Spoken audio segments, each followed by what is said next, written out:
नमस्कार, Chandrakant B Bhatt America से। बढ़िया मौसम है। आज का मौसम मेरे लिए सबसे खुशी का मौसम है। बादल भी हैं लेकिन बरसात नहीं है। ठंड भी है लेकिन ठंड आपका शरीर को, मन को शांति दे ऐसी। पीछे मेरी नदी है, यहाँ पीछे मेरी नदी है, ये पार्क है, ये पोकोनोक है। कब तक मैं यहाँ रहूँगा मुझे पता नहीं है। कठलाल गांव से एक छोटे से गांव में मोड़ा सा 4 साल रह के अब मैं अहमदाबाद में आया। वो अहमदाबाद देखा, वो इतना अच्छा था, आज उसको जंगल बना दिया। वो अहमदाबाद मैंने 1956 में देखा था। वो काकरिया तालाब से सीधा आप सब कुछ देख सकते थे। और वो 1976 में 70 में जब मैंने बालर क्लासिस गुलबई टेकरा बनाया तब खेत थे। और बाद में वो अहमदाबाद देखा, वो सब कुछ खत्म कर दिया। सिर्फ पेड़ पेड़ पेड़, गाँव को खत्म कर दिया, सब कुछ खत्म कर दिया। किसने किया? आप जिम्मेदार हैं, मैं नहीं। मैं खेतों में जाता था, 400 बीघा ज़मीन थी मेरे दादा ने, लेकिन कुछ रहा नहीं, कुछ बचा नहीं, सब कुछ चला गया। लेकिन फिर वो अहमदाबाद से अमेरिका 2008 आ गया। जर्सी सिटी में रहा, जहाँ जर्सी सिटी थे यहाँ पोकोनक में आया। और पोकोनक से मैं जाऊँगा कहाँ बताऊँगा आपको समय आने पर।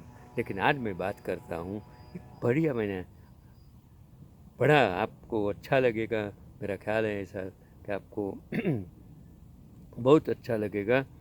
क्योंकि मुझे अभी समय है, टेक्नोलॉजी जानता हो। मैं तो 2000 समझो 1964 65 BSc हुआ। और बाद में उस टाइम जो टेक्नोलॉजी थी उससे निकल कर आगे आगे आगे आगे मोबाइल, लैपटॉप, गूगल आ गया, फेसबुक आ गया, यूट्यूब आ गई, सब कुछ आ गया। लेकिन उसके साथ मैं चलता रहा। मेरी उम्र 81 तक मैं टेक्नोलॉजी के साथ चलता हूँ। इसके लिए देखो, यंग हूँ, 81 ईयर्स ओल्ड, फिर भी यंग हूँ। क्योंकि आपकी सोच यंग होनी चाहिए। उम्र और सोच, आपका शरीर और आपकी सोच आपको वृद्ध बना देती हैं। लेकिन मैं आज भी 18 ईयर्स ओल्ड की सोच रखने वाला, टेक्नोलॉजी को मानने वाला। मैंने साइंस भी पढ़ा, मैंने इकोनॉमिक्स पढ़ा, मैंने लॉ भी पढ़ा, मैंने टीचिंग भी पढ़ा, बैंकिंग भी, बैंक में काम किया, सब जगह काम किया, सब कुछ सीखा। ना सीखी होशियारी। पैसा कमाने का कोई मेरा ध्यान नहीं था, ध्येय नहीं था, वही मैंने सीखा। फिर भी दुनिया का सबसे अमीर इंसान, सबसे सुखी इंसान आपके साथ बात करता है, ये समझिए। चलो मैं आगे की बात करता हूँ कि गब्बर, अरे ओ सांबा कितने आदमी थे। आपने डायलॉग सुना होगा। गब्बर सिंह बहुत प्रख्यात हुआ था उस। तो सांबा ने कहा अकेला ही था। गब्बर ने कहा और तुम? सांबा ने कहा सरदार हम 10 थे। गब्बर बोला वो अकेला और तुम 10, फिर भी मार खाकर आ गया।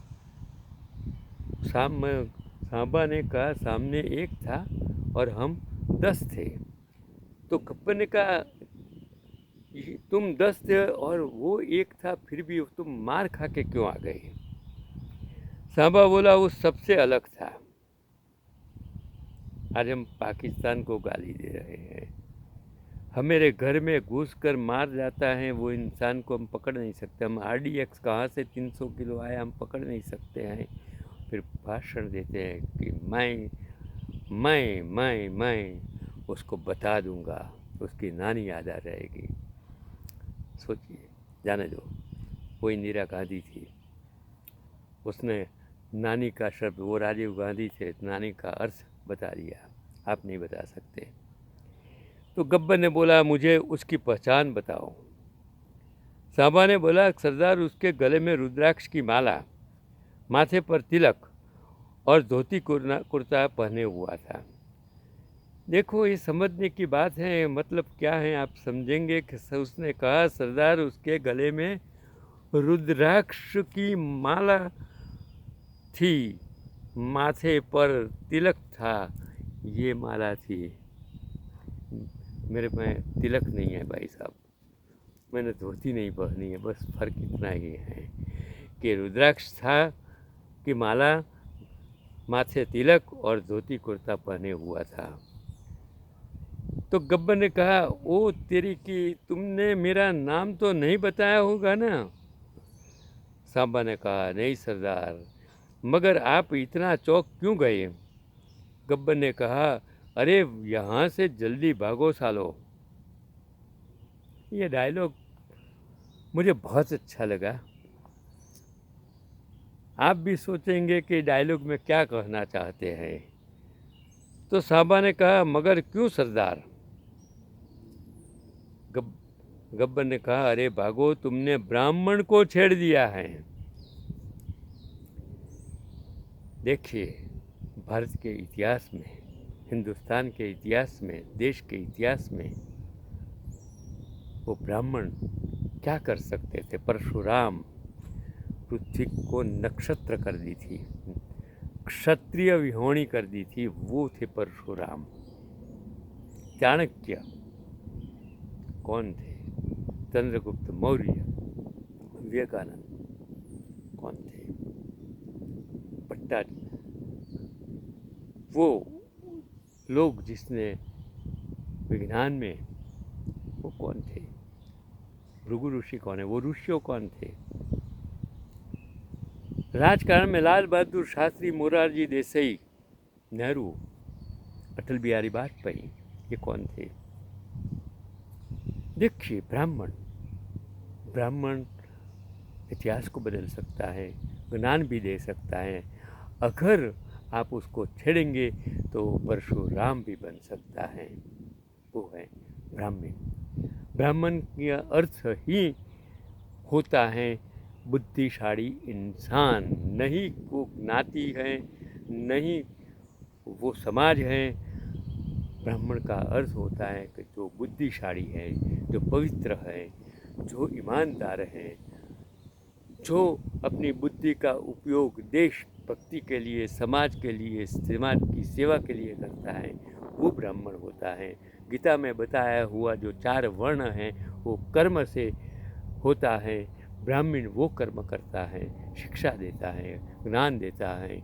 और भट्ट, मेरी सरनेम भट्ट वो हैं कि जो बुद्धिशाली योद्धा जो युद्ध के मैदान में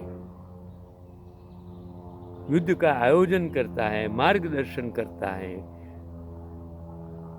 आगे बढ़कर सैन्य को दोरवनी देता है, वो इंसान भट्ट कहा जाता है। और ब्रह्म भट्ट मतलब इंस्पायर्ड करता है युद्ध में, वो लोग होते हैं ब्रह्म भट्ट। उसका अर्थ आपको समझना पड़ेगा, अगर आप समझेंगे नहीं तो उसका फिर आगे की बात मैं करता हूँ कि सब मगर ब्राह्मण क्या होते हैं? तो गब्बर ने कहा, अरे ब्राह्मण कोई कौम नहीं है और ना ही कोई यूनियन। ब्राह्मण खुद एक काल है, वेद है, शास्त्र है, समय है और एक अमिट अपार शक्ति है। शिव जी के अंश से पैदा हुई ऊर्जा का अंश है ब्राह्मण। सांबा, सरदार वो शुरुआत में तो हाथ जोड़ रहा था, मगर जब हमने ज़बरदस्ती लूटने की कोशिश की तो उसने हमारा ये हाल कर दिया। वो शक्ल से बहुत ही शांत और साधारण लग रहा था। तो गब्बर ने कहा, अरे क्रांति हमेशा वही लाते हैं जो शांति प्रिय होते हैं, यूँ धूल तो झुंड भी उठाते हैं। ये वो मानव जाति हैं जो युद्ध में चलते हुए रथ का पहिया बदल देते हैं। इनके पास जन्म से ही अस्त्र शस्त्र का ज्ञान योग होता है। जो पृथ्वी पर और किसी भी मानव जाति में नहीं होता है। इनके बिना तो देवालय भी अशुद्ध माने जाते हैं। इनके अंदर त्रिदेव शक्ति विद्यमान है।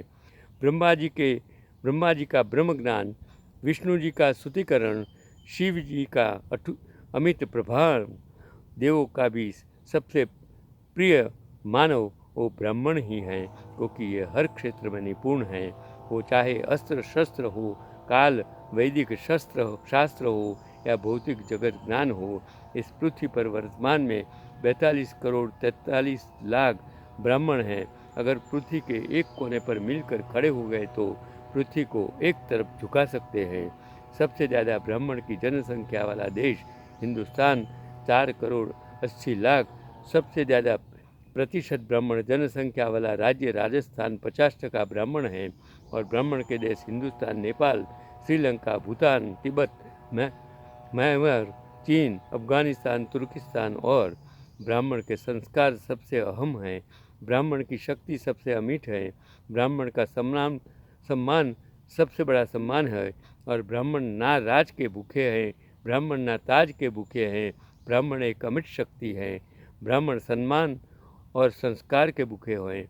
और विश्व ब्राह्मण मंच पर हर हर महादेव, जय ब्राह्मण संस्कार, जय ब्राह्मण, जय हिंदुत्व राज। अगर ब्राह्मण का अपमान किया तो समझ लो देवों का अपमान किया गया।